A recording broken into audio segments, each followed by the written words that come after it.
Baik teman-teman sekalian, mari kita simak. Gitu. Dan background dari Ibu Musda ini kan seorang profesor agama. Betul ya, seumur hidup saya belajarnya Islamic Studies ya. Aku baru tahu ternyata ada profesor di bidang Islam ya. Betul. Dan Iya. sempat ikut ke dalam Kementerian Agama Islam Iya, juga ya. Iya. Yang dipelajari pada saat mengambil gelar profesornya itu apa aja tuh Bu? Karena pasti kan Ada banyak bidang ya. Kebetulan saya mendalami bidang politik Islam. Ya. berarti tuh Al-Quran udah dibaca, gak tahu udah berapa kali habis kali Bu ya. Iya, jadi bukan hanya membaca secara tradisional ya, Ya. tetapi juga membacanya dengan kritis dan tentu saja dengan mengedepankan ya rasionalitas. Itu penting ya, karena bagi saya agama manapun itu harus dipahami secara kritis ya, dengan mengedepankan akal sehat. Nah, seperti yang kita dengar barusan, beliau memiliki gelar profesor dalam bidang agama Islam. Dan menurut pengakuannya, beliau telah mempelajari Islam secara kritis dan mengedepankan rasionalitas serta akal sehat. Wah, ini tentunya luar biasa ya teman-teman. Tapi mari kita lihat seperti apa kira-kira nanti outputnya. Itu ada ratusan loh. Jadi kalau kita tiba-tiba mengatakan harus Islam semua, nah penganut-penganut kepercayaan lokal yang sudah ribuan tahun hidup di Nusantara ini kan bingung. Loh, bukannya kami duluan ada di sini. Sebetulnya Islam itu agama impor, Kristen itu impor, ya Buddha itu impor. Jadi kalau menurut catatan sejarah, agama-agama besar yang diakomodasikan oleh negara yang 6 agama, itu kita agama impor semua loh. Karena itu kita jangan semena-mena terhadap penganut agama-agama lokal. Kita mesti mengapresiasi mereka, menghargai kepercayaan mereka. Jangan mentang-mentang kita mengatakan, lah mereka itu menyembah batu atau menyembah pohon. Pelajari dulu deh ajaran agama mereka, karena seringkali ignorance ya, ketidaktahuan kita itu menyebabkan kita itu berpikir dangkal. Ini loh yang saya selalu ajarkan pada mahasiswa saya, jangan menyalahkan seseorang itu berdasarkan pemikiranmu yang dangkal atau pemikiranmu yang kotor gitu ya. Jadi tolong deh pelajari kembali. Nah teman-teman sekalian, kita dengar tadi statement beliau. Seorang yang mengedepankan akal sehat, bukankah seharusnya mempertanyakan mengapa pohon dan batu yang merupakan benda yang tidak bisa apa-apa, bahkan malah kita yang lebih hebat kok malah nyembah pohon batu? Seharusnya kan seorang yang kritis dan berakal sehat terlebih memiliki ilmu mendalam terhadap agama Islam itu, malah harusnya menjelaskan bahwa itu merupakan perbuatan yang tidak sehat dan tidak masuk di akal. Lah ini kok malah disuruh belajar lagi, di mana akal sehatnya?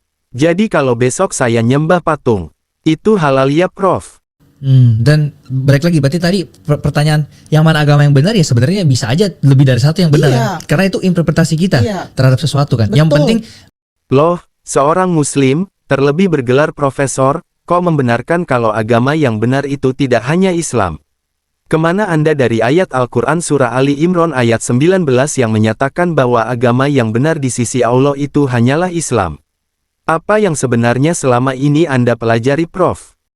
manusia harus beragama tapi ya Bu. Agama yang benar menurut saya adalah agama yang mendorong umatnya kepada membangun kemanusiaan, membangun peradaban, membangun kebaikan kepada semesta. Wah, berarti kalau misal besok saya bikin agama baru misal dengan menuhankan matahari namun tetap mengajarkan membangun kemanusiaan dan membangun peradaban serta kebaikan kepada alam semesta, itu gak apa-apa ya Prof? Itu jadi agama yang benar ya Prof? Seorang muslim bergelar profesor kok ngambil tolok ukurnya begitu? Tuhannya jadi gak jelas gitu. Bu, saya mau bahas tentang keselamatan nih sedikit. Di agama Islam kan setahu saya bahwa Tuhan itu cuma satu, dan untuk masuk ke surga kita harus percaya kepada Allah. Apakah itu berarti semua orang yang mau masuk surga harus menganut agama Islam dulu Bu, atau gimana? Ya, Islam itu kan kalau dalam pengertian saya kan sangat luas. Gimana, Tidak Bu? merti, tidak hanya Islam itu adalah agama yang dibawa oleh Nabi Muhammad. Loh, Bu, berarti agama lain yang bukan merupakan ajaran Nabi Muhammad juga bisa disebut Islam dong? Waduh. Tapi semua agama yang mengedepankan mengedepankan hati nurani. Jadi kalau dalam Islam itu dikatakan semua orang yang percaya kepada Tuhan. Kamu kan percaya pada Tuhan kan? Nah, kamu percaya kepada hari kemudian kan? Dan kamu berbuat baik.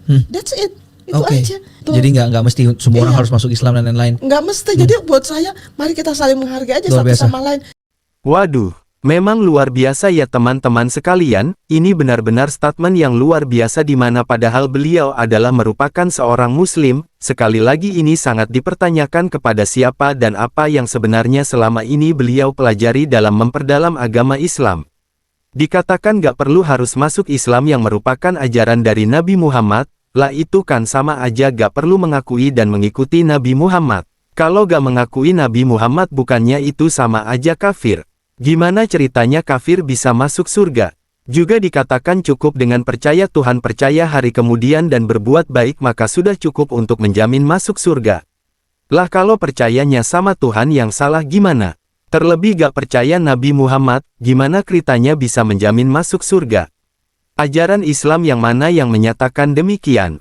Di Quran surah apa dan hadis riwayat siapa yang menyatakan kalau seperti itu sudah menjamin masuk surga? Kalau saya melihat hari Natal, saya bergembira, saya bahkan hadir di berbagai prosesi Natal ya.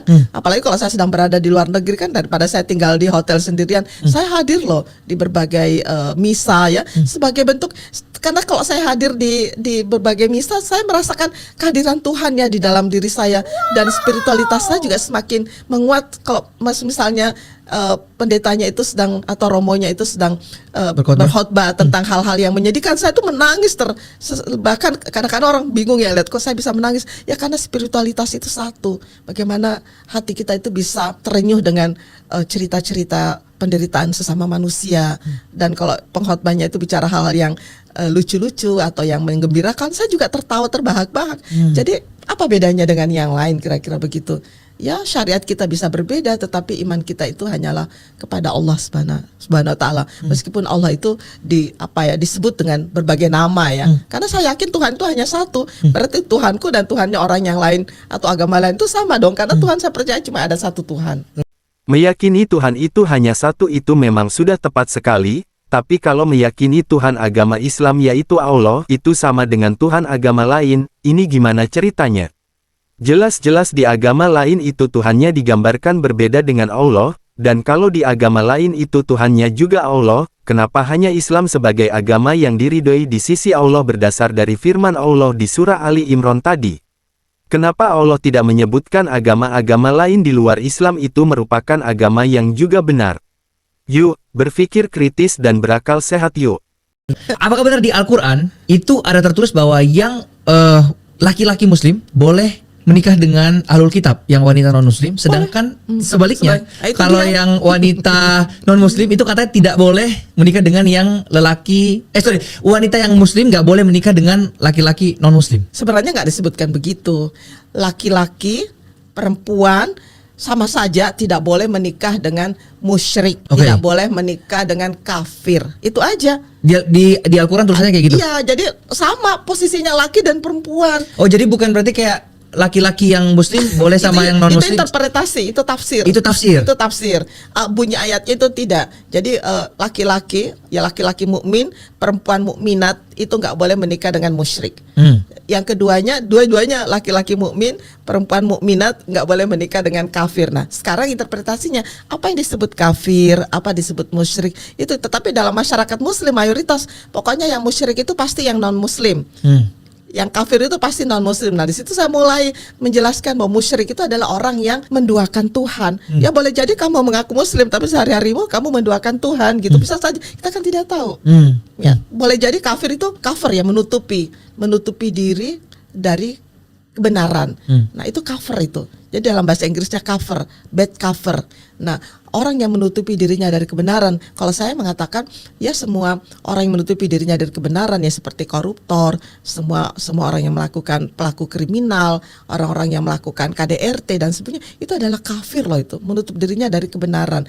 Jadi kalau saya ya apapun agamamu, kalau kamu melakukan hal-hal yang bertentangan dengan kebenaran, itu udah kafir. Ya kafir lah kamu. Apapun agamanya. Apapun agamamu. Iya. Padahal yang ditanyakan itu kafir dalam syariat Islam, tapi malah dijawab dengan makna kafir secara bahasa, maka jelas ini gak nyambung. Kita tahu dalam Islam banyak ayat Al-Quran dan hadis yang menyatakan bahwa orang kafir itu akan kekal di neraka, jadi orang kafir itu akan kekal di neraka. Dan juga orang muslim atau orang yang beriman namun banyak melakukan dosa, juga akan masuk neraka. Tapi bedanya tidak akan sampai kekal di neraka, karena mereka masih memiliki iman dan statusnya bukan sebagai orang kafir. Nah, bila menganut pada interpretasi si ibu profesor tadi terhadap kafir, di mana tadi dikatakan pelaku kriminal dan koruptor itu sama aja telah kafir, maka pelaku kriminal atau koruptor meskipun mereka beriman bakal kekal di neraka, sebab sudah dihukumi kafir. Wah, Ini kok malah jadi gampang mengkafir-kafirkan ya. Tidak bisa membedakan mana makna kafir secara bahasa, mana makna kafir dalam syariat Islam. Berarti kesimpulannya adalah wanita muslim pun sebenarnya dengan Sama, laki-laki posisinya non-muslim sama. bisa. Loh, sebentar. Ini maksudnya wanita muslim dan pria non-muslim posisinya sama sehingga boleh menikah gitu? Astagfirullah. Dan apakah di agama Islam sendiri poligami dibolehkan, Bu? Saya nggak tahu ya, karena yang saya tahu itu adalah sebelum Islam datang, poligami itu sudah merupakan tradisi. Padahal di Al-Quran jelas sekali dinyatakan kebolehan poligami. Tapi seorang profesor yang katanya mendalami agama Islam kok malah bilang nggak tahu ketika ditanya kebolehan poligami. Baca Qurannya sampai mana ya sebenarnya ibu profesor ini?